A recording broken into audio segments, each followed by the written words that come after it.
I need to ask you a couple of questions then, okay? Okay. Does your granddaughter live with you? No, but I do watch her quite often, and so she's here at least 3 days a week. And then you and Mr. Wallace live in the same Apartment complex? Yes, Is that the reserve? it is. Okay. So there are common areas out there too, right? Correct. Okay. And the way that he and I have been handling it now is if we show up at the same place, we just go our separate ways, which we've run into each other a couple times. And it's guys, it's been nice because he goes his way, I go my way, and there's no interaction. Judge Middleton sets the stage by asking Ms. Adams about her connection to Mr. Wallace, and she calmly explains it's through her granddaughter. On the surface, it seems civil, but trust me, that won't last. There's tension hidden in every sentence. This isn't just a family dispute, it's the calm before a legal storm. You'll want to pay attention to her tone, there's more here than she's letting on. The judge's questions seem routine, but is laying the groundwork for something bigger. Get ready, because the accusations that follow flip the room upside down. Between us. Okay. All right. A couple of times that we've run into each other. Okay. And it looks like when she issued the temporary order, Judge Wilcox kind of took that into account. Correct. I wanted to make sure that there wasn't something about that situation I didn't know. Okay. No. Yeah, Ms. Adams, I know I interrupted you there. Is there anything else you want to tell me about this before I give Mr. Wallace a chance to tell me his side of it? No, I think I've explained everything. Okay. All right, Mr. Wallace, it's your turn, sir. What would you like to tell me? When I first moved into the reserve apartments, she was my caregiver. I had money turned up missing. I had a debit card turned up missing. She supposed to buy food for me, but she was buying food for herself. She was paying her bills, her electric bill, her Amazon music bill. With my money, she was paying for all these things. She stole my watch, my wristwatch from me. The judge starts peeling back the layers. Ms. Adams insists there's been peace for some time, but Judge Wilcox had already signed a temporary protection order. That changes the game. You can feel the shift. What seemed like calm waters are now hiding deeper problems. She claims there's no issue now, yet the court has already stepped in before. Why the repeat order? Why is Wallace still feeling threatened? That contradiction is a big red flag. There's something going on behind the scenes. When a court issues protection twice, it's never for nothing, and that silence from Adams, it's loud. I tried to get my wristwatch back from her, and she would not give it to me. She took it, she dropped it down the front of her blouse and says, ha ha, I've got your watch, you can't have it, ha ha ha. And then she started stalking me. I'd go to the other side of the building, stay away from everybody and everything. She'd come. I asked people to install her do that. Did you report those things to the police? Yes. All right. Mr. Wallace, is there anything I need to know? Anything else I need to know? No, I think that's it. All right. So, yeah, a couple of things here. First of all, Ms. Adams, I'm not going to be able to write an order that takes your granddaughter in because only her parent can do that. Or somebody who has the legal authority over her to do that. Okay, so her mom can do that if she chose to? It's her decision. Okay, thank you. And, second, Mr. Wallace, I'm not making any decision here about whether she stole your stuff. That may have happened, it may not have. I don't know. That's not part of this case, but... Buckle up, guys. Wallace enters and throws the courtroom into chaos. He jumps straight to heavy accusations, claiming Adams stole his debit card, drained $900 from his account, and even took his watch. That's not just personal beef, it's alleged theft. He paints her as manipulative and cruel, using his own money to pay her bills. His tone? It's furious and raw. This isn't a calm testimony, it's a man on edge. He's not here for peace, he wants justice. And while he's talking fast, the details are precise. If true, Adams didn't just cross a line, she bulldozed it. what is part of this case is whether or not Miss Adams has made a case that you've been harassing her. And she is. Now, you may believe she took your stuff. Maybe she did. But, accosting her, effectively in her home, taking physical action against her, scaring her grandchild when she's with her, those are all the kind of things that we call harassment. And they in this case, they have happened over a course of time, and it's a course of conduct. And it's reasonable for her to be concerned about that, especially when she's in the presence of her granddaughter. So you can't just do that, even if you think she took your watch. Okay, let the police handle that. This interaction between the two of you has to be peaceful. And I'm sorry if you were the victim of a crime, but that isn't established, and it's not an excuse for the kind of behavior that she's describing here. So I'm going to issue the order. It's going to be on the same terms and conditions as when Judge Wilcox issued the temporary order, and it's going to be in effect for the next 6 months. All right, this order will be in effect until January 15th of 2026, which is 6 months from today. Okay. All right, Mr. Wallace, since you're here, we'll give you a copy of this order. And Ms. Adams, the court clerk, will email you yours before the end of the day. That sounds great. Thank you. Thank you both. Is it okay to leave? Yep, it's all done for today. All right. Thank you so much. Yes, sir. Okay. Cool.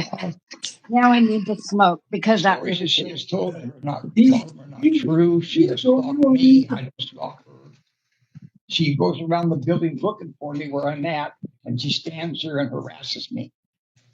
Her boyfriend threatens to shoot me. He goes like this: I see you, bam, bam, bam. What he does to me. Ma'am, would you mind picking this up for Mr. Wallace? Thank you. All right, and that'll conclude maybe your 9 years old. Wallace keeps swinging. He now accuses Adams of stalking him and claims her boyfriend threatened to beat him up. He's clearly unraveling, his voice shaky, his hands lightly clenched. The judge reminds him that the granddaughter can't be part of this order, but Wallace won't let go. He's cornered, defensive, and panicked. This isn't about just one incident, it's about a pattern. A storm of emotional damage, years in the making. He pleads with the court to protect him from this chaos. In this moment, Wallace becomes the case, not just the petitioner, but the evidence himself. I just want to live in peace. I don't need this harassment from them. All right, that's all for today, Mr. Wallace. You should have known it to protect her. Okay. Now next will be Danielle and Brian Johnson versus Kelly Phoenix. Okay. All right, and Miss Phoenix, I see that you were served with the notice of the hearing on July 8th. Are you ready to go? Yes. Okay. Thank you. All right, and so same thing. I'm going to swear the parties in here. The Johnsons are the petitioners here, so they're going to get to go first, and then I'll hear from you, Miss Phoenix, and make a decision. Okay. All right, so can I have all you raise your right hands, please? And do you each swear the testimony you give in this case will be the truth, the whole truth, and nothing but the truth? Yes. Yes. Okay, so I'll hear from the Johnsons first. Okay. Do you want us to start? I know you have all the paperwork. Do you want us to start from the beginning, from the 2 years ago, or 2 years of this? Well, it's really up to you, but do keep in mind that I do have your whole petition here, which is made part of the record, and I'm aware. The gavel comes down. The judge grants a 6-month protection order. But Wallace isn't relieved. He's emotional, drained, and almost defeated. He talks about being 65, retired, and desperate for peace. You can hear his heartbreak as he tells the judge he just wants to live his life without fear. But that fear, it's etched in his voice. The court may have given him protection, but it can't erase the mental toll. Adams sits silent while Wallace unloads years of built-up stress. It's a sobering moment, ending case one not with drama, but raw, aching fatigue. Okay. So basically, this has been 2 years ongoing with Kelly. She was a member of the gym. She started stalking our grappling instructor, Paul. He is a lawyer, by the way. She sent, over 100, like 125 emails to him during the day. So we had to let her go out of his class. And when Brian would explain it to her that she can't take it because of her mental illness, she's diagnosed schizophrenic and she has psychosis. I've also talked to her two sisters, one that she lives with that says she doesn't take her medications, and her estranged husband. But she was under the impression that Paul had the same for her as she did with everybody else in the gym, telling Brian, well, you don't see it, you don't feel it, you don't see that energy. And Brian's like, no, he does not want you in the class. Like, she was just kind of just stayed to herself in the gym, walked on the treadmill. And then soon after that, she had in her mind that Brian wanted to be. Now we move to a whole new storm, Johnson versus Phoenix, and you can tell from the jump that this isn't a routine case. The judge confirms everyone is present and sworn in, and the Johnsons look like they've been carrying this weight for a long time. Kelly Phoenix stands alone, accused of stalking and disturbing behavior. Her posture is rigid, eyes steady, but something's off.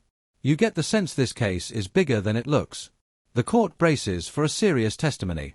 And trust me, once the Johnsons begin speaking, it's like striking a match in gasoline. With her, and that's why Brian kicked her out of Paul's class, and then she started in with Brian, and so we had to kick her out of the gym because she was just getting crazier and crazier. So you see all the stuff that she did. She sat behind his car several times when he was leaving the gym, sent him flowers, sorry.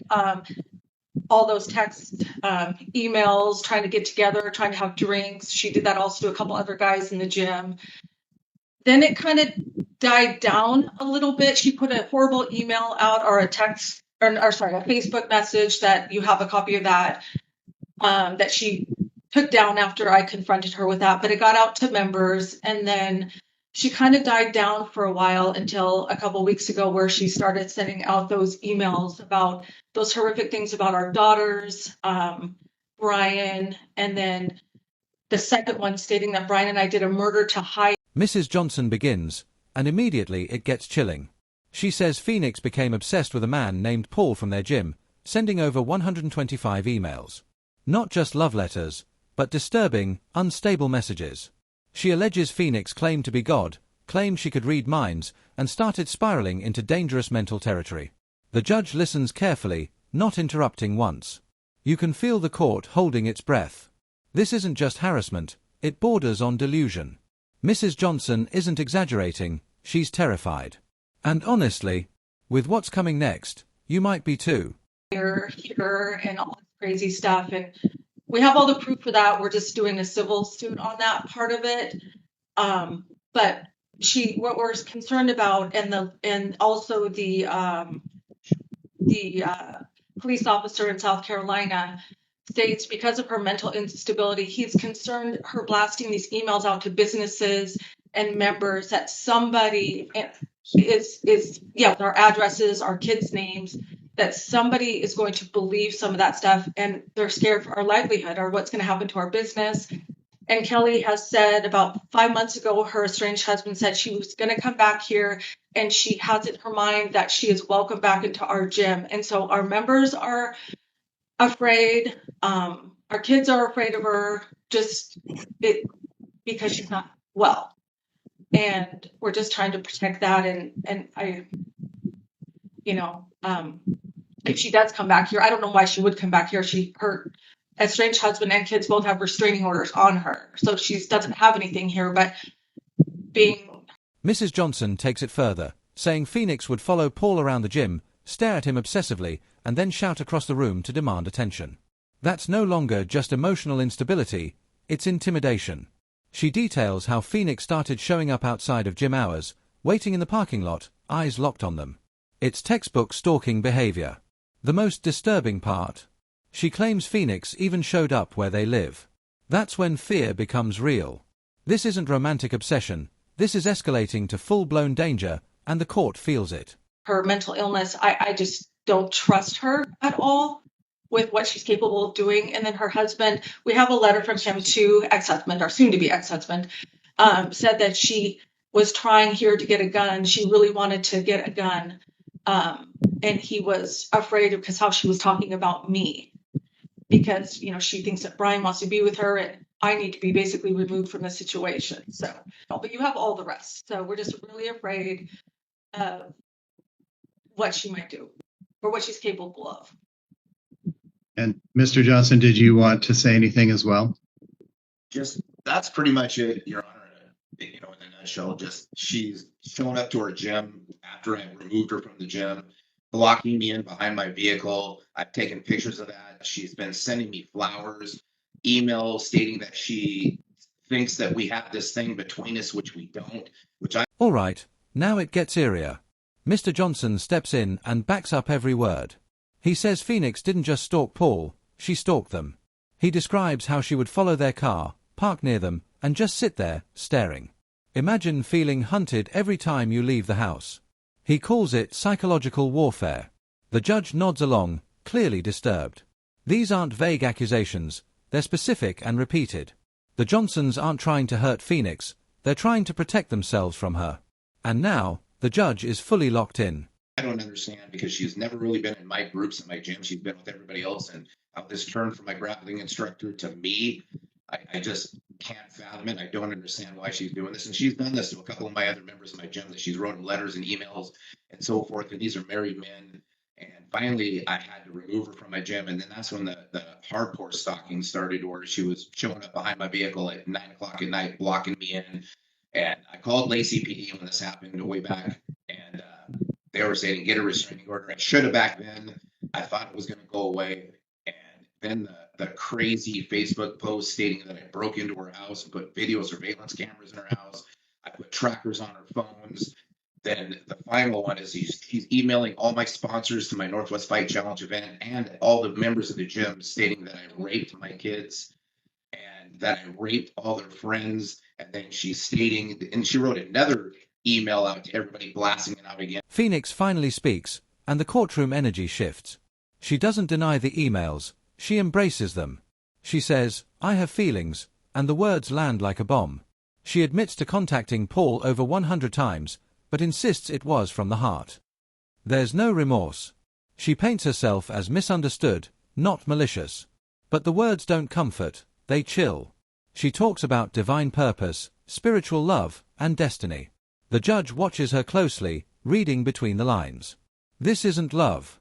This is obsession masquerading as righteousness, and it's terrifying. And my most favorite that I confided in her that I'm raping, and my most favorite is my adopted sister, which I don't have an adopted sister, but she's putting this crazy stuff out there that my favorite person I'm raping is my adopted sister, which I don't have. You know, and so forth. But I mean, it's just, I fear for my wife, myself, my kids, members of my gym, that this lady that it clearly has mental issues is going to show back up here in the state of Washington every day since I've removed her from my gym. When I open my door to leave the gym, I scan the parking lot looking to see whether or not she's going to be around the corner with a gun that, you know, something bad's going to happen to me or my family. Because if she can't have me, nobody can. Or if she removes my wife from the situation, you know, then we're going to have whatever she thinks in her delusional mind that she's going to get. I just want her nowhere around us. As Phoenix keeps talking, her narrative gets darker. She says she was chosen to connect with Paul. She denies stalking. Instead, she claims she was sent. She believes they're cosmically linked, as if this is fate, not harassment. The courtroom feels like it's listening to a manifesto. She's not arguing facts, she's defending her belief system. This is where obsession becomes delusion. The judge doesn't interrupt, but his silence speaks volumes. He's letting her dig the hole, and Phoenix, she's sinking deeper with every word. Because she's unstable, and I just want to feel safer in her business or home from this lady that's clearly mentally ill. And so, and you have everything there that she's been doing, the emails, everything, and she's blowing my home address out to emails to people. Like my wife was stating, if one person believes this, are they going to come and try to burn my house down? You know, are they going to try to do something bad to me or my wife or my kids because they're going to believe what she's stating in these emails that she's putting my personal address and my kids' name into? I just want it to stop, and I want her to be away from us. And and a restraining order will restrict her from. There's consequences if she disobeys a restraining order. All right, thank you both. Okay, Miss Phoenix, it's your turn to tell me your side of it. Okay, deny or refute a lot of what they said. It's Phoenix starts referencing scripture. She says she was divinely instructed to contact Paul, like it's her mission. This isn't just unsettling, it's dangerous. She sees no boundary between personal conviction and legal violation. You can see the Johnsons staring in disbelief. She genuinely doesn't grasp why her actions are terrifying. She speaks in riddles, spiritual codes, almost prophetic tones. The judge gives her space, but his next move is coming. And trust me, when it does, it flips her whole fantasy world upside down. A mutual restraining order against them. However, unfortunately, it was not there in time. I think I followed it. I sent it to the wrong email address. You may have some things I've already said. So I do have a mutual restraining order request on both of them. And I also have a police report made over years ago. So when I joined this gym, it was in 2015. And he kicked me out of his gym in 2017 as a direct result of having rejected his sexual advances towards me. And so a lot of this happened a long time ago. I deny any kind of stalking behavior. In fact, I have accused him of stalking me, and is why I had to leave the state. He clearly admits to having called my family, my husband, completely inappropriate. He has information and inaccurate information about that. He's also been the one posting things on his business's Facebook. The judge calmly steps in and asks Phoenix if she understands why the Johnsons are afraid. Her answer: they're resisting love. The courtroom freezes. This isn't ignorance, it's delusion in full force. She continues, saying they're blind to spiritual truth. The judge keeps a poker face, but it's clear, this woman cannot distinguish between love and harassment. And the fact that she's confident in her belief only raises the stakes. You realize Phoenix won't stop unless the law stops her. And that moment is coming fast. The petition I have submitted and will submit a more thorough one today at the correct email address will show the evidence that I will submit about things that they posted, things that they texted as well. Danny Johnson called me, threatened me. Brian Johnson threatened me as well. I prepared a statement a declaration in response to this, if I may read that. It's your decision. Okay. Okay. I declare that I've never stalked their employee, which was one of their claims, and certainly not continuously. The employee that Brian Johnson is presumably referring to is Paul Boudreau, who is Brian Johnson's jiu-jitsu instructor, as well as his personal attorney. Paul is also my former jiu-jitsu instructor. Now, Paul was the one who kicked me out of his class after I was in his class for almost a year, and it was through personal issues with him and I. It was not Brian who kicked me out. It was Paul, and not as a result of stalking or inappropriate behavior. He thought I was disrespectful to him in class. Regarding the statement that I sat in behind my vehicle and behind Paul's vehicle and waited. Phoenix now claims she never meant harm, only healing. But here's the twist. She says if the court bars her from Paul, it's violating divine law. She doesn't respect court authority. She sees it as secondary to her higher mission. This is no longer just a courtroom matter. It's a psychological standoff. The judge listens, weighing not just her words but her mindset. The Johnsons shift in their seats, clearly shaken. Phoenix isn't planning to walk away peacefully. If she leaves that courtroom unchecked, this nightmare doesn't end, it escalates. For him. On roughly 2 occasions, upon leaving this gym for the night after that jiu-jitsu class ended in 2015, every weekday, Paul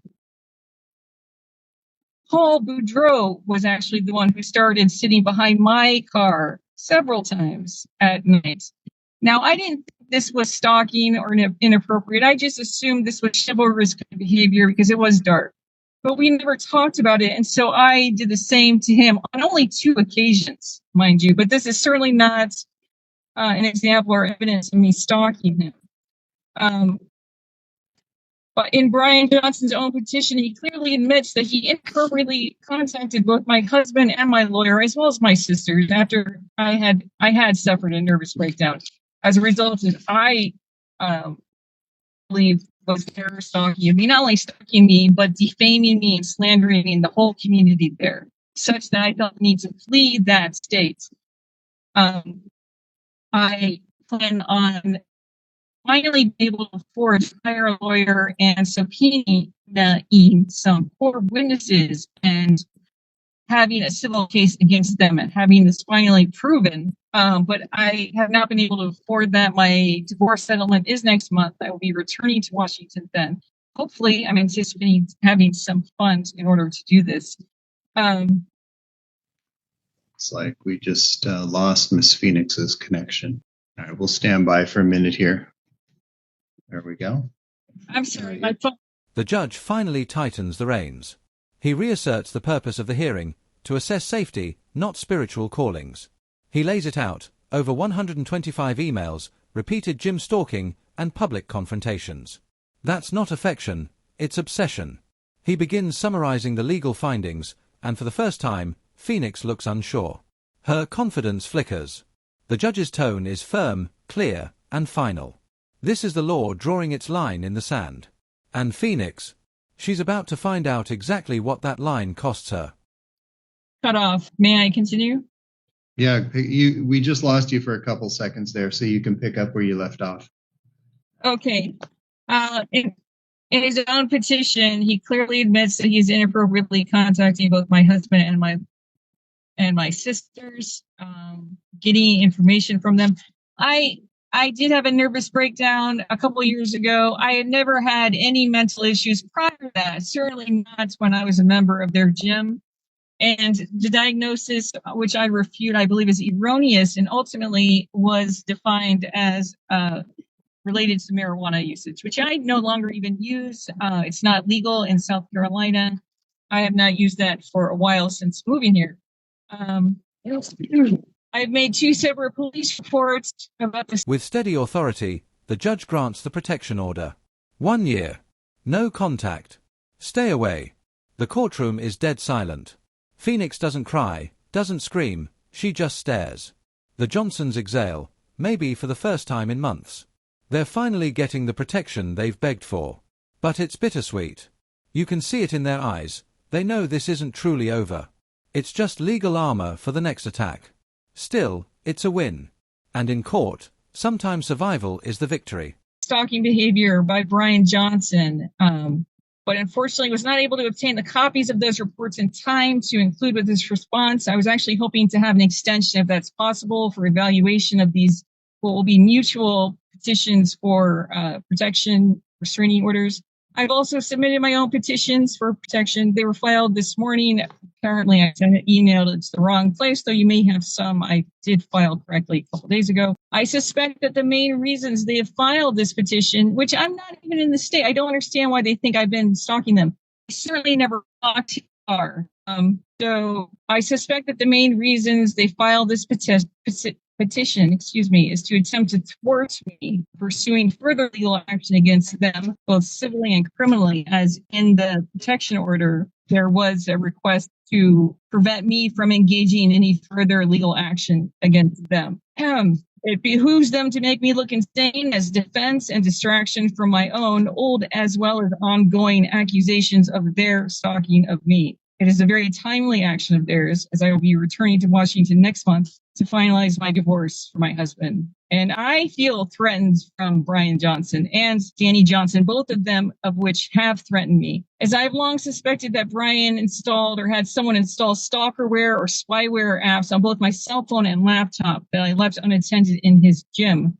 They would have been privy to this information. I'm anticipating receiving money for my divorce settlement, at which point I will finally be able to hire an attorney to subpoena some critical witnesses that can corroborate a definite pattern of defamation that Brian has been applying to me in retaliation for having rejected his. The judge warns Phoenix directly, violate this order, and jail is next.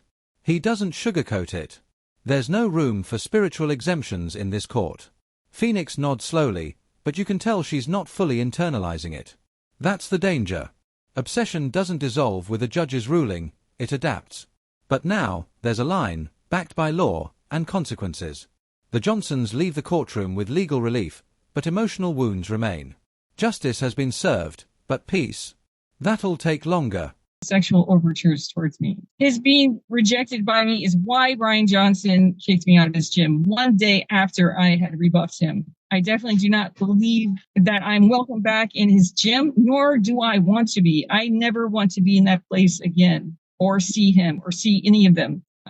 I suspect Brian Johnson to be a predatory, malignant narcissist who has a definite warped sense of reality and gaslights everyone. He is a former part-time Tumwater, Washington police officer. The day after he prematurely ended my gym contract, I went back to his gym to attempt to speak with him. He'd been very upset and he kicked me out. When I did so, he threatened me with the, quote, dossier that he had told me that he had been compiling against me. Very private information from my life that he should not have known, which led me to speculate that he still has and abuses access to the private confidential information in the Tumwater police database. I've never signed John back to his gym on occasions to attempt to talk to him in his situations. And again, that was in 2017. And though I was not interested in him, I'd been friendly with him. I sent many emails to him following being kicked out of his gym. I sent a lot of emails to Paul, but that was throughout the year I was his student, not afterwards, and I have not since sent any emails to Paul Boudreau. Outside the courtroom, the message is clear. Protection orders exist for people like the Johnsons, those living in fear, stalked by obsession dressed as passion. This wasn't just a legal decision, it was a stand against dangerous delusion. The judge didn't just rule, he protected. And viewers watching, let this be a warning. If obsession becomes identity, law will intervene. Phoenix may not understand that yet, but the court made sure the Johnsons can breathe easier tonight. So this was about 7 to 8 years ago. I've not sent any emails, called them, seen them, or made contact with them since then. As my husband and I have been engaged in an acrimonious custody battle and prolonged separation, my husband was able to acquire sole custody of our kids through duplicitous means. I was never a threat to my children. It had nothing to do with any mental health issues. It was ultimately a misunderstanding, and it's something that I hope to rectify very soon in my divorce settlement. I'm not sure what emails that Brian Johnson is referring to. Also, when I received this petition, I didn't receive any kind of, I don't know what it says he attached some evidence to his case, but I didn't receive anything like that. And I had been under the assumption that had to be included. So I seek for a continuance of this when I have all of my paperwork. Thank you, Ms. Phoenix. All right. I'm not going to grant a continuance. I was clear in the beginning. I asked the parties if they were ready to proceed, and all the documentation was filed with the court in a timely manner, so I don't see any reason why any exhibits or any other documentation wouldn't have been available to the parties in advance of today's hearing. Sir, Yeah, Ms. Phoenix, I'm going to ask you not to. Okay. Ms. Phoenix, I'm going to ask you not to. Okay. Okay. I'm going to actually insist on that. This is the part of the case. Now I've heard both sides. I'm going to tell you my decision and I'll explain why I made it. That's not an invitation for you to interrupt or argue. Okay. If you do, I'm going to have the clerk mute your microphone, and that'll be your end of participating in the hearing. Clear enough? Yes. Okay.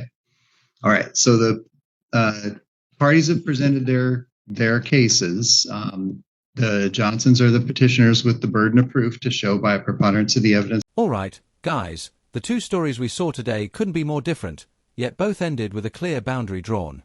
Whether it's theft and threats from within a family or dangerous stalking wrapped in spiritual delusion, the court stood firm.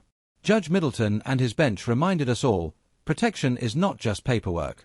It's about reclaiming peace. Both Wallace and the Johnsons walked out safer than they walked in. And that, folks, is why these cases matter. They're entitled to the order that they have asked for. And they, in my view, based on the testimony that they provided today and the exhibits that they provided as well, that this is clearly a case where they've established that stalking has occurred. They've supported that through their testimony as to the actions of Ms. Phoenix. They've supported that through the various letters and emails and other forms of communication by Miss Phoenix that they have found to be upsetting. Those things have gone on over a period of time. They're targeted at the Johnsons. They clearly express a desire that the Johnsons should be placed in fear for their safety, not only from Miss Phoenix, but from other people that she is attempting to create the impression that the Johnsons may need to fear as well. This is all obviously coordinated or linked in a way to make the Johnsons feel intimidated and scared at all times. And based on their reaction to the various kinds of communications, they have been scared. And a reasonable person in their position would be scared based on the actions that Miss Phoenix has taken. There's no lawful purpose to any of this. The only caveat I'll say in that is that if there's any litigation related to defamation or what you folks have referred to as libelous statements or slander, that's beyond the scope of this court's jurisdiction in this matter, and that would have to be decided separately in a different kind of legal action in a different court. So I'm not making any pronouncements about the validity of any kind of defamation or whether any of that's actionable. I will therefore grant and enter a stalking protection order protecting the Johnsons. And I'm going to place that order in effect for 5 years. All right, I've signed the stalking protection order. As I've indicated, it's been reduced to writing and it will be available to both parties. The court clerk will send you each your copies. Thank you so much. Thank you, Your Honor. All right. You're welcome. And that'll end the hearing for today. And Kayla, we've got Samuels and Cartagena Alfaro versus Schneider. It appears in that case 25-208 that neither party is present. So that petition. Thanks for sticking with us through this wild doubleheader. We saw raw emotion, disturbing obsession, and the law drawing clear lines to protect real people. If today's cases taught us anything, it's that silence only fuels danger, but courts shine a light. Don't forget to like this video, subscribe to the channel, and we'll see you in the next video with even more real courtroom drama that'll make your jaw drop.